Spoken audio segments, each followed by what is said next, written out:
For millennia, the nomadic horse archers of the Great Eurasian Steppe were among the most fearsome foes an army could face in open battle, and the 13th century Mongols were no exception. In the previous episode, the link to which you can find in the description, we talked about the structure of the Mongol army. In this video, we will examine the tactics of pitched battle that made the Mongols the dominant military power of the world for a century. The strength of the Mongol army rested on the same skill sets of all steppe nomads: mobility and deadly long-range firepower. Doctrine for all horse archers was simple: to maximize damage to the enemy from as far away as possible for as long as possible, only closing once they had been sufficiently demoralized, their formations broken by an unceasing rain of arrows, or tricked into leaving their lines in an effort to pursue the horsemen. The Mongols did not invent these techniques, but they did apply them at a scale beyond the mightiest of previous steppe empires, adapting them as necessary for a variety of situations. A quick word from our sponsor today. Jurassic Monster World is a new, cool free-to-play multiplayer game that allows you to tame and command dozens of bloodthirsty metal-plated monsters ready to destroy anyone on their path to victory. It's available on both the App Store and Google Play, so check it out now. The game is set in one of our most favourite settings, post-apocalypse. After a global catastrophe, dinosaurs have repopulated the planet. Survivors must tame them and wage bloody battles to control the dwindling resources. You use dinos to fight the opposing teams and get rewards. There are dozens of monsters, both ground and airborne, both historical and cybernetically modified. A large choice of weapons and equipment allows the players to turn their dinos into full metal monsters, and the game is constantly updated with tweaks and new features. We like this game for the variety of dinos that makes it tactically deep, and the fact you need real skill to win. You can find us under the nickname Red Phoenix in the game. Support our channel. Go to the video description, click on these special links, and you'll get 1 pilot, 150,000 E-cells and 150 D-crystals as a welcome pack for free. Mongolian and steppe nomadic army tactics evolved out of the routines of daily life. Each warrior on horseback had several remounts, armed with 2 or more bows and several quivers of arrows. This was the bare minimum to be a combatant, and effective enough for most situations. Riding a horse from their earliest years, and learning to draw and hunt with a bow from almost as early, by adulthood, every Mongol had a lifetime of experience shooting from horseback. Nearly every medieval writer comments on the Mongols' ensuing hardiness and stamina. The Mongols were able to endure hardship that made the armies of the sedentary world buckle. Peerless archers and expert riders, any commander would be a fool to not take advantage of such an army. The Mongol army was not trained as much as it was grown. The basic tactics evolved out of 2 tools: excellent bows and a massive supply of horses. Every Mongol was armed with a composite recurve bow, which they made themselves. Incredibly powerful, these bows could send arrows immense distances. One stone inscription from early 13th century Mongolia records that Chinggis Khan's nephew, Yasunge, sent an arrow almost 530 meters. This was likely a specially made light arrow designed for distance, and lacked any meaningful penetrative power at that range. Actual effective combat range is debated. Historian Timothy May suggests it was anything under 170 meters, while John Masson Smith Jr. puts 30 meters as the optimum distance to maximize accuracy and penetration. Regardless of the range, medieval authors consistently describe the Mongols as frighteningly accurate with their bows. In the Caucasus, where contact was easily made with several Turkic peoples proficient in horse archery, one Armenian chronicler specifically designated the Mongols as the nation of archers. Alongside the power of their bows, the horse was the other vital component of Mongolian tactics. Every nomad of the Great Eurasian Steppe rode a horse, where vast grasslands provided the ideal environment for rearing them. The Mongol horse is smaller than those of sedentary regions, weighing under 300 kilograms and rarely more than 14 hands or 142 centimeters high at the withers, the shoulders. Unlike the grain and fodder-fed horses of China, Europe, or the Islamic world, The Mongolian horses lived almost exclusively off the abundant grasses of the steppe. So prime is this grassland that even today, Mongolia's horses outnumber the country's humans and account for over 6% of the world's horse population. When on campaign, each rider brought 5 or more horses with him, riding one a day and letting it rest for the following days while he rode the others. Like their riders, the Mongolian horses were hardy, surviving in conditions deadly for larger breeds. Sure-footed, well-trained and obedient, though not the fastest, the Mongolian horse was a reliable platform for battle. Campaigning and entering battle with strings of remounts provided the Mongols strategic opportunities unavailable to their enemies. This proficiency with a bow and easy access to great quantities of horses were the building blocks of the Mongols' deadliness in battle. Usually facing off against armies that could not amass any comparative number of horses or skilled bowmen, the Mongols enjoyed far greater striking power and mobility, their tactics maximizing this advantage and minimizing the need for prolonged close-quarter contact with the enemy. Perhaps the most recognizable manifestation of this was the caracole, what historian Timothy May believes is meant by the Shi-Uchi chisel attack mentioned in the Secret History of the Mongols. Waves of Mongols, organized in their decimal units, Arban, Jagan, or even Mingan, would ride towards the enemy, shooting arrows as they approached. At a set distance, perhaps the 30 meters or less suggested by John Masson Smith, the wave would pull away. As this wave fell back, the riders would turn in the saddle and fire backwards, the famous Parthian shot. With one wave falling back out of range and to safety to rest men and grab remounts, another wave advanced and carried out the same process, resulting in a continuous barrage of arrows. To do this successfully is tremendously difficult. It requires extensive training to not result in hundreds of men and horses crashing into each other or sending arrows into each other's backs. In order to function smoothly, each wave needs to know when the other wave is advancing or falling back and move accordingly, so as not to obstruct the forthcoming waves. When operating effectively, it was extraordinarily effective. For those subject to the Mongol caracole, it was an immense psychological attack alongside the storm of arrows. By nature, humans do not generally enjoy having large groups of horses run towards them.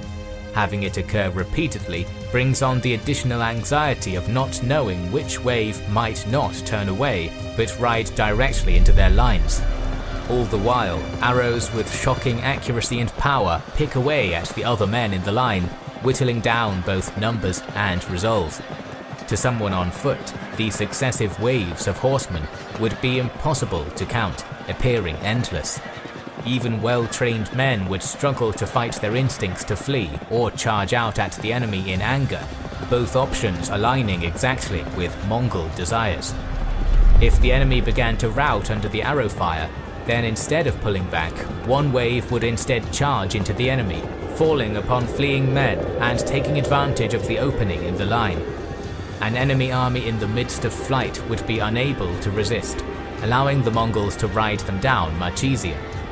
If instead the enemy, especially proud cavalrymen, attempted to charge the Mongol caracole, then this allowed the Mongols to employ the favourite ploy of all steppe warriors, the feigned retreat. A feigned retreat is easy enough on paper, but difficult to execute in practice. When an enemy ran after the Mongols would appear to flee, panicked by the charge of the very brave and well-armoured enemy horsemen. There was a real danger of the feigned rout turning into a real one if the enemy horsemen reached the Mongols.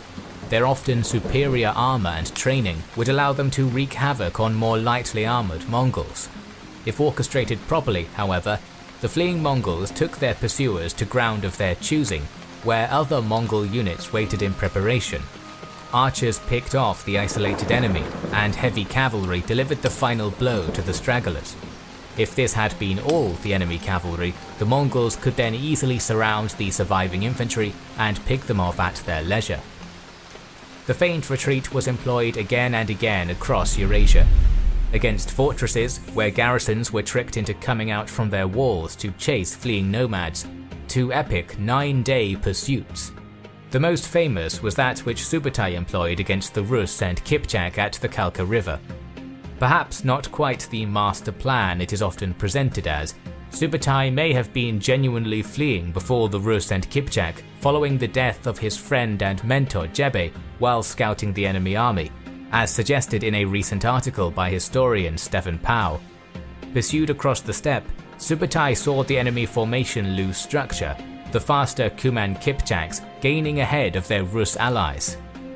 Turning back to face them, on the Khalkha River, Subutai brought the full might of his army against only a portion of the enemy. First, the Kipchak, who broke and ran into the oncoming Rus. With their advance halted, Mongol arrows now fell upon them. Order was lost, the Rus began to flee, and Subutai carried the day, annihilating the enemy army. In the event that the enemy did not pursue or rout, but instead held their position in orderly formation, the Mongols had another option, simply moving on. More mobile than their enemies, and always fighting in enemy territory, the Mongols could pull away and ravage the surrounding countryside, disheartening the enemy army by slaughtering the local population, filling the sky with the smoke of burning homes, or cutting off enemy access to water or resources. Defections and panic set in as refugees fled to the army with stories of Mongol brutality. A stationary foe, or one holding up in a wagon fort as the Hungarians did at Mohi in 1242, was soon trapped in a nege, a Mongolian hunting circle. Cordoning off the area, the Mongols would surround and gradually close in on the foe, cutting off avenues of escape and driving panicked villagers towards the target. At the strategic level, or while hunting, strict orders allowed nothing to leave the circle alive. But on the tactical level, the nege had a devious trick. A gap would be left in the steadily closing circle, apparently overlooked by the overeager Mongols. To those on foot, it seemed a silver lining.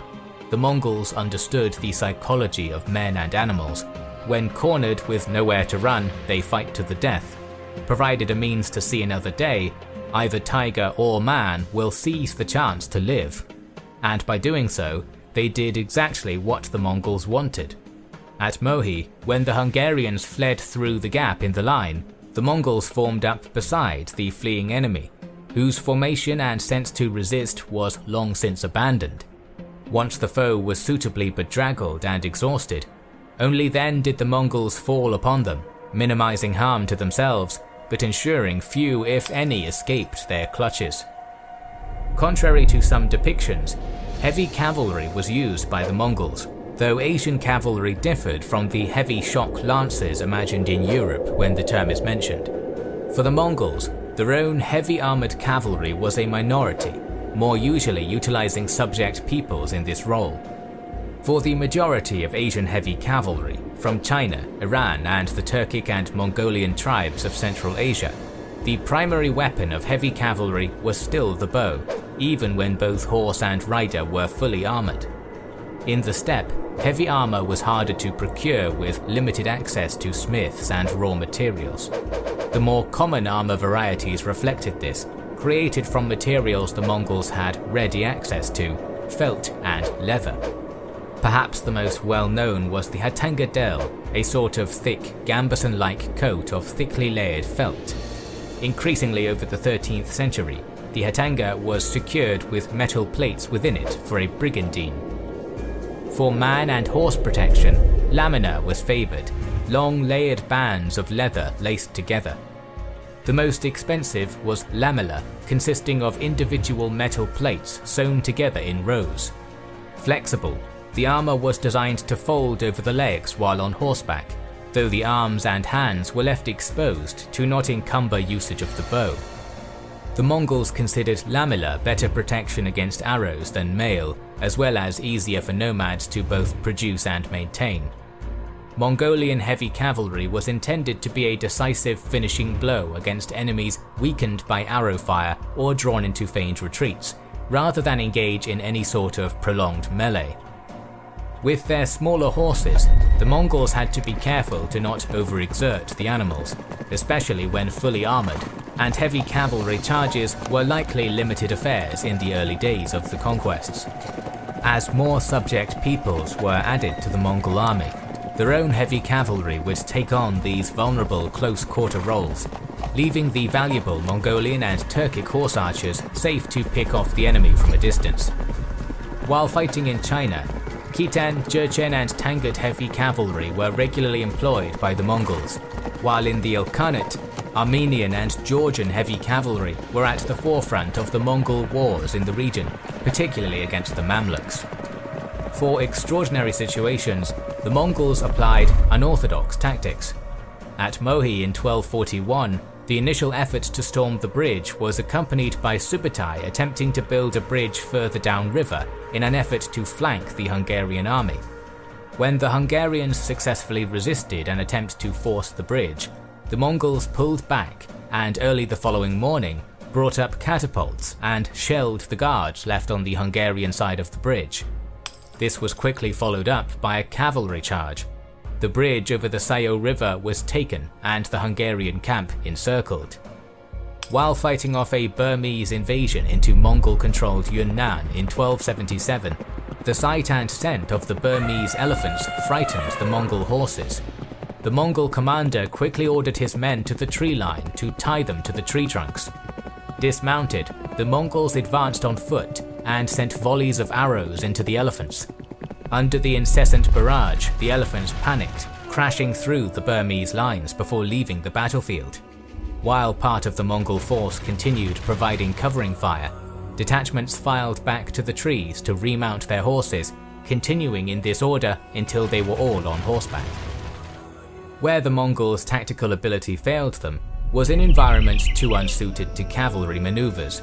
The humid jungles of southeastern Asia, perhaps the greatest example of this.